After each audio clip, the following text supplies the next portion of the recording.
Hello guys, welcome to my YouTube channel. আমাদের আজকে ছোট্ট একটা সবজি বাড়ি তোমাদেরকে দেখাবো।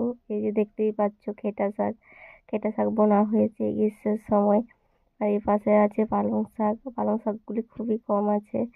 এখানে আছে ভেড়ি গাছগুলো খুব লম্বা হয়েছে, এখনো ফুল দেয়নি, ঠিক করে ফুল দিচ্ছে একটা দুটো করে। ওই পাশে আছে উচ্ছে, আছে ঝিঙ্গা গাছ।